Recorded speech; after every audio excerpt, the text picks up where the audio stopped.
people don't want to accept this who are Colin Kaepernick's fans. Colin Kaepernick's problem was bad football. That's it. Okay? It was bad football. If he would have won that Super Bowl a few years ago with the game on the line, you had Colin Kaepernick and the 49ers offense here, you had Ray Lewis and Ed Reed and the Ravens defense here. Okay? Now, Ray Lewis was accused of double murder. Granted, he was acquitted. Okay? The defense stopped the offense. Ray Lewis is a hero until the end of time with a statue, and Kaepernick is a zero. Kaepernick's sin was lousy football. Now, frankly, I would not want him on my team because he is direct. The owners have one thing in common. They care about money, okay? You cannot be a racist, a bigot, and be the owner of a football team, because what are you going to do? Say, I hate black people, but oh, I want to win, my running back is black, but you know what, I don't like black, so I'm not going to hand him the ball 30 times a game. No, owners want to win, okay? So they're going to play the best players, whether they're black, whether they're Jewish, whether they're Arab, whatever, they want to win, okay?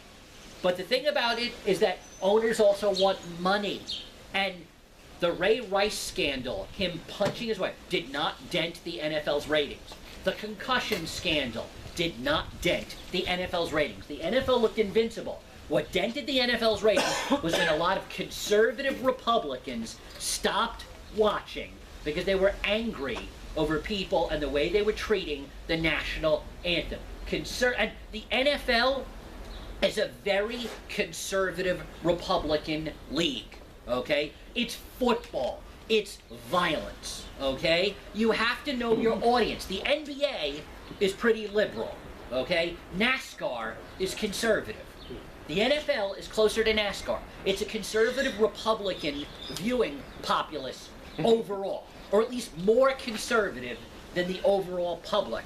And so Colin Kaepernick refusing to stand angered a lot of conservatives who boycotted, drove down the ratings. So if you are an owner, okay, for you to take on Colin Kaepernick, you better be guaranteed a couple Super Bowl rings. Because I'll tell you now, okay, Adrian Peterson hit his kid with a switch. Adrian Peterson found a job. Richard Sherman is a loudmouth. If Seattle gets rid of him, the other 31 teams will fight her over him. People will put up with anything in the NFL except for two things, okay? Don't damage the NFL brand, and don't suck at football, okay? And Colin Kaepernick did both. So no, there's not going to be a job for him. And the proof of that, the ultimate humiliation, okay, Jets quarterback Ryan Fitzpatrick now has a job. Geno Smith still has a job, okay? Owners would sooner bring Phil Simms out of retirement today, okay, than hire Kaepernick, because they don't want those two things. Don't damage the shield and don't suck on the field. Thank you. Yes. Yeah, I'm just wondering if you would agree with this statement that we should worry way less about demographic changes and focus more on having the right policies and actually having the right message. Well, you know what? Here's the thing about that. I was always a softie on illegal immigration. I was always what you call a Wall Street Journal conservative, because I always said what's good for big business is good for America. That, you know, and I'm a creature of Wall Street, so I have my own biases. What changed me, and I'm not going to say that I'm Lou Dobbs' twin, but what changed me on the immigration issue is I came to the conclusion, I asked myself, why are Democrats so hell-bent on, why is it so important to them, okay? And the answer is this. It's not about Muslims. It's not about Mexicans. It's not about Mohicans. It's about votes. They want to flood this country with as many people from around the world as possible, ply them with services, get them hooked on government. When Barack Obama said he wanted to fundamentally change America, what he meant is he hated the current electorate. Because remember, he's the only president who got reelected with less of the vote than the first time. He almost lost the second time. It's scared that with all of their lying, cheating, stealing, and attempts to rig, they still almost lost. If it was not for that hurricane, Mitt Romney would be president right now. So that scared the daylights out of them, and they didn't want to take the chances, so they wanted to rig. They want as many Islamists to come here. They don't care if it put people's lives at risk. They want as many people to come from Mexico, Central America, South America, the Middle East, because they want a non-white electorate. They want a liberal electorate, because I guarantee you, okay, let me just, if illegal immigrants and refugees that came to this country voted Republican, you would see Democrats demanding a border wall, and you would see Republicans demanding they be let in. Okay, so it really, really is about rigging votes. I get that part, and it wasn't specifically exclusively about immigration. But since you mentioned that, I mean, a lot of people when I talk to them about immigration, once you come to a consensus in that conversation that yes, we need to secure the border, and yes, you cannot have a continued illegal immigration, but they'll still be hesitant on let's say finding some sort of minor. Here's the answer. Okay, here's the answer. Because they'll be afraid, but they're not going to vote Democrat. yeah, but here's the answer. Okay, the argument that the left always uses is compassion. They always say they have the monopoly on compassion. And here is how you beat the daylights out of that argument. Asking people to travel thousands and thousands of miles from the only land they've ever known, to leave their family, their friends, their loved one, their livelihood, to travel all across the world, risking being murdered, risking disease, people hating them, all to come to a country where they don't speak the language, they don't know the culture, they have no friends, they have no family, they have no job, they have nothing, and they feel like third-class citizens. That is not compassion. That is the exact opposite of compassion. That's why you need to get rid of the welfare state. Well, wait. So the solution is not to help them leave country. It's like that guy on CNN said. He said, I don't want to leave Syria. I want you to fix Syria. Right. It is an ounce of prevention as opposed to a pound of cure. We could spend less money by fixing these other countries before they ever get here. Because when I say that I'm a son and grandson of Holocaust survivors, okay, yeah, I'm glad that I'm American. I'm lucky to be American. I wake up every day and thank Almighty God that I'm not from France. Okay? But it doesn't change the fact that my grandpa was a prosperous agriculture man. He lost everything. It was taken away from him, and he was a middle-class guy. And what happened when he came here? Here, wash dishes. Okay? One-bedroom apartment, holes in his socks. Okay, yeah, my family achieved the American dream, but my grandfather didn't want the American dream before he came here. He wanted to stay in Poland and be an agriculturist. Okay? We need to make life better in Mexico. We need to make life better, and it's cheaper to do that. And the way we do that, one, is we tell the businesses, okay, it's not the Mexicans' fault for coming here. They're being rational. They want a better life. It's your fault for hurting your fellow Americans by paying them under the table. Okay, you're exploiting them, and you're exploiting Americans. And another compassion argument you can use is that women, especially illegal immigrants, get hurt because you're more likely to be a victim of sexual assault because they are scared to report it for fear of being deported.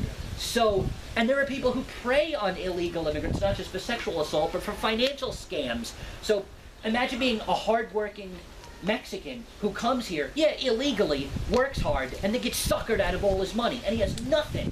That's still not fair to that person. So we have to make the compassion argument. That the only compassion argument, because the people who come here illegally, yeah, they'll get a few dollars, but they will never achieve the American dream.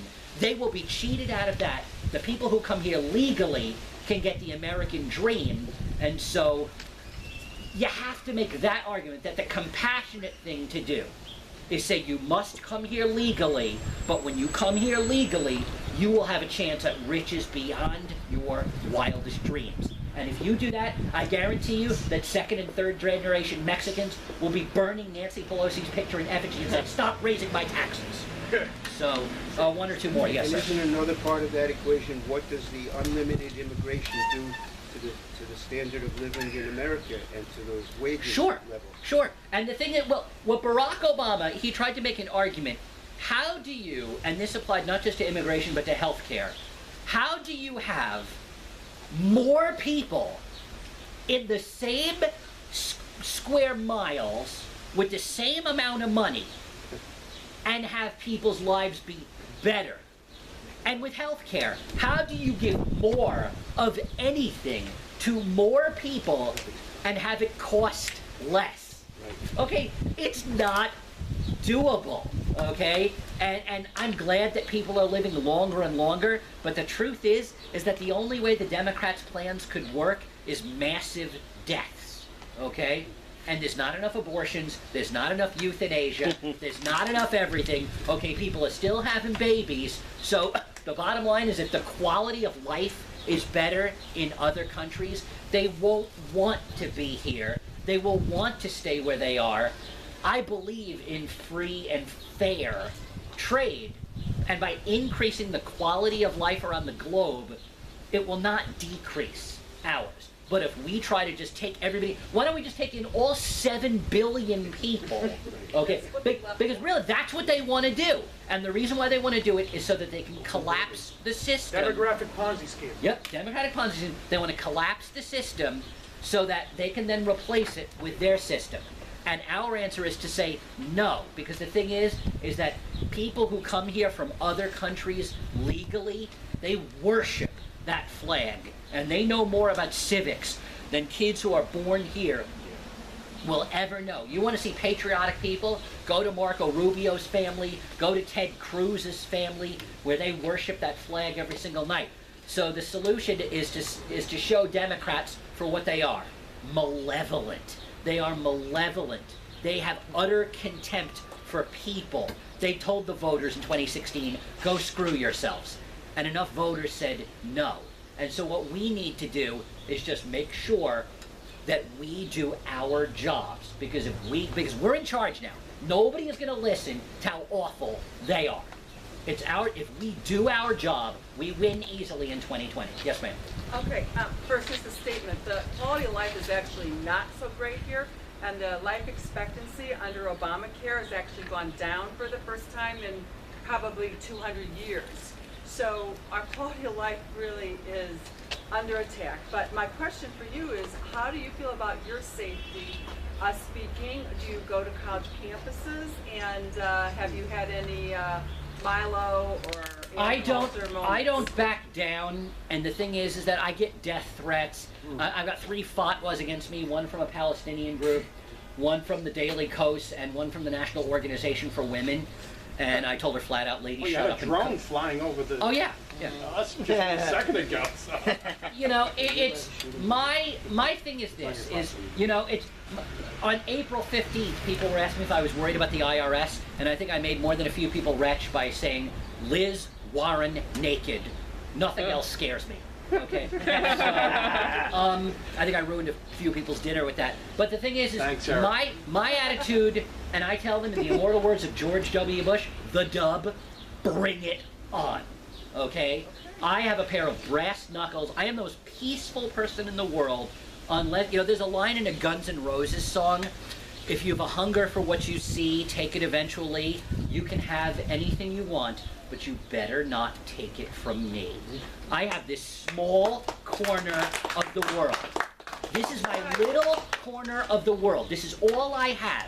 And if you try to mess with my corner of the world, I've told people, I am a peaceful guy, but if you give me a binary choice between you having a right to live and me having a right to live, you're not going to live, okay? And while I'm not proud of it, in college, I got, you know, this guy came at me, and you know those stories about, you know, the old ladies that get the adrenaline rush and pick up the car?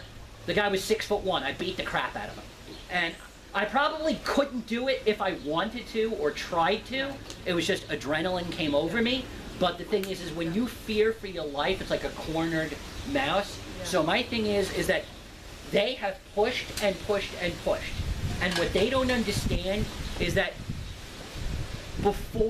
if Donald Trump is fired in November of 2020, and the vote is legal, we will peacefully accept that.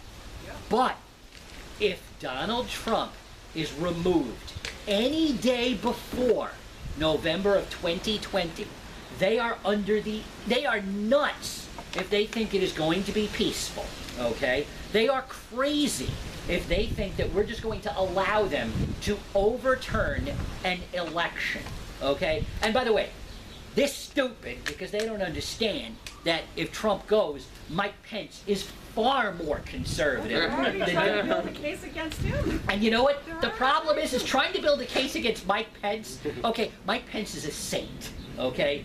You know, it's good luck, okay? It was like the best they could do against Mitt Romney was they said they may have bullied somebody in junior high school, okay? You know, it's like you're gonna make say Mitt Romney's a bad guy, okay? So and then after Mike Pence, okay, then comes Paul Ryan, and then after Paul Ryan, I think is the ghost of Strom Thurmond. The bottom line is this, okay? You have to they're like a fever that needs to break, and they don't, I think some of them realize it, but some of them don't, is that if they push impeachment, normally the party out of power does very well in the midterms. Republicans did badly in the '98 midterms because we pushed impeachment, and Clinton was guilty. The American people said, we don't want it. We don't care if he's corrupt. We like him. The economy's good. We don't care if he had nothing to do with it. Leave him alone. We pushed impeachment, and we had a bad midterm. If Democrats keep pushing impeachment, they're done. Because the American people, overall, normal America, even people that did not vote for Donald Trump, are going to say, he's my president, I'm going to give him a shot. That's why Obama and George W. Bush were both re-elected. Because people said, you know what? I like the president personally. People want their president to succeed unless there is overwhelming evidence that everything is going wrong. They will give the president another chance. And so Donald Trump is basically a likable guy in middle America. People look at him and they say, yeah, I like the guy. He seems to be doing the best he can. And if if Donald Trump, okay, when they say things like, oh my God, he gave arms to the Saudis. Well, yeah, the Saudis and the Israelis are both trying to keep Iran from blowing up the world. You know, he gave them weapons and they gave us money. That's a scandal. No, that's business. That's called commerce. That's done every single day.